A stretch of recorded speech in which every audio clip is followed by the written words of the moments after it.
Hi, I'm Christopher Hein, and today I'm going to give you guys a few wakizashi forms. So these are forms that I use for wakizashi.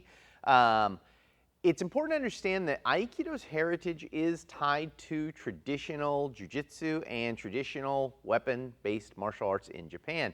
And I think when you see the forms that I'm going to show you in the way that I'm going to show them to you, it becomes really obvious as to what all the techniques of Aikido are for. And I've made many videos talking about this, like I am an advocate of understanding that Aikido's syllabus was never designed around unarmed stuff. A bunch of teachers have kind of tried to turn it into an unarmed system, and there's been a lot of discussion of unarmed stuff, but unarmed emphasis is not really what Aikido is about. And there's a number of historical reasons as to why there's been an overemphasis on unarmed things. But by trying to understand Aikido's technical syllabus as unarmed, you're doing yourself a great disservice, because a lot of the techniques will seem like they're not really necessary. And so when you're trying to hash out what Aikido is, by not first approaching it as an armed system, it's going to be really, really complicated to understand. Now, after we've understood it as an armed system, we can start to understand that it really doesn't actually matter if there are weapons or not weapons, because the system's built in a way that really doesn't matter. But you first have to understand it in the way I'm going to kind of provide now. So I'm going to go through a few forms with you with a wakizashi with Josh, and I think it'll kind of illuminate a lot of this stuff for you. So I'm going to get Josh over here. We're going to go to work. Josh?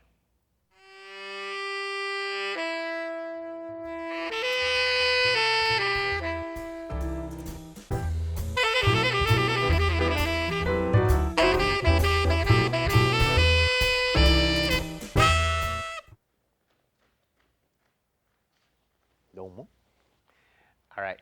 Okay, let's think about some forms and how they might look like our taijutsu. And when you say the word taijutsu, you just mean body skills. Usually when we say taijutsu in Aikido class, we're talking about the unarmed stuff, and that kind of doesn't exist in my opinion. So let me kind of show you some of the stuff that I'm sure you're very familiar with seeing, but see it in a slightly different way. Okay, so if I had a wakizashi here and it was in my belt, so just a short sword and it's in my belt, and Josh reached out to pull it out, right? So he's going to grab it and he's going to pull it out. He's either going to grab it katate or he's going to grab it gyakute, right? Now that should be pretty evident. If I had my hand out here, there's katate and there's gyakute. So same thing, right? Okay, so let's say he reaches out and grabs it gyakute. Okay, so here he's got gyakute. All right, now what do I want to do? Well, I clearly don't want this guy holding my sword, so how could I get him off of it? Well, one way I could do that is step off the line and shove his elbow off of my weapon.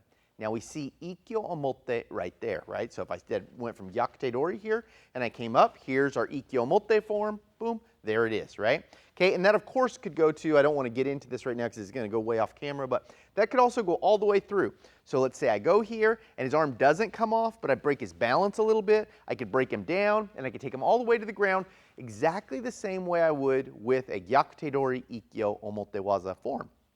Okay, now let's say this guy grabs it and I come up here, and when I go to shove his arm, he won't let me get under this elbow, right? If I push his elbow down and go towards him, we suddenly get gyakute dori nikkyo, right? So we look here, I come up here, I push down on the elbow right here, and I drive the weapon towards him, and we see we're getting a nikkyo right in there, and we're clearing with nikkyo. So we immediately get gyakute dori nikkyo. Form for this, coming over here, boom, boom, boom, exactly the same. All right, let's say we come up here, and as I go to move it, he rigidly locks his arm in place, so I can't move that guy at all. Oh, I can't even move it at all. If I turn right here and I come to his elbow and move him off, we get gyakute dori mayotoshi, right? So he holds me here, and I turn here, boom, bang. And again, that could go all the way down to the ground, or it could be done standing to finish it up right there. All right, let's say he gets this, and he pulls the weapon out, right? So he really pulls it in there like that, right? Well, what can I do with that? As he pulls it in there, I can come over the top and we get a kokyunage. So now that kokyunage is gyakute dori kokyunage. Right here, I came in here, boom, gyakute dori kokyunage, right? And of course, I could do it with the over-the-shoulder version or other versions if I wanted, but that basically idea comes from kokyunage because, or turns to kokyunage because he's pulling it in, right? So as he pulls me in, I just enter right alongside it. Okay, let's say he pulls it and he clears my weapon, right? So he actually gets it away from me. Oh, that's bad. He's immediately going to put it in the other hand, and then he's going to attack me somehow, right? That's what he's up to, right? So now we're seeing techniques for yokomanuchi, right? So let's say he pulled it out and switched and comes yokomanuchi, bang, I enter in there. And we have one of our basic defenses. Let's say he was at a further distance, so he kind of hopped back further, and so when he comes in, I have to cover more distance, boom, there's another one of our entries for yokomanuchi. So now you see how yokomanuchi directly comes off him pulling the weapon free and coming to get me. All right, what about further from there? So let's say he goes yokomanuchi, and I come here. Well, what's he gonna do? He's probably gonna try and go under this and cut my belly, boom, right? What's the Aikido answer for that? Well, that's this, right? Now that can be turned, of course, into kotagaishi. It can be turned into iri minage, where I go to another weapon, right? I can do lots of stuff from that basic position because now we're in the yokomanuchi series. He could also draw it back and ski, and we could see the ski series, right? There's lots of different techniques we can see because all of these are built around weapon conflict originally. Now, when I'm not going to get into the history of it because it's going to be a lot of conjecture for me. Basically, if you understand these techniques as I'm showing you right now, which is the way you would see them in traditional jiu-jitsu, all of a sudden Aikido techniques will make a ton of sense to you and you'll quit trying to work so much with them on an unarmed basis. Now, that's not to say we can't do unarmed stuff with it later. It's never going to be MMA. If you want to get good at unarmed stuff, go study MMA. It's a way better way to go. If you want to get better at unarmed grappling, go study Brazilian Jiu-Jitsu or Greco-Roman or freestyle wrestling, something like that. You're going to get way better doing those things.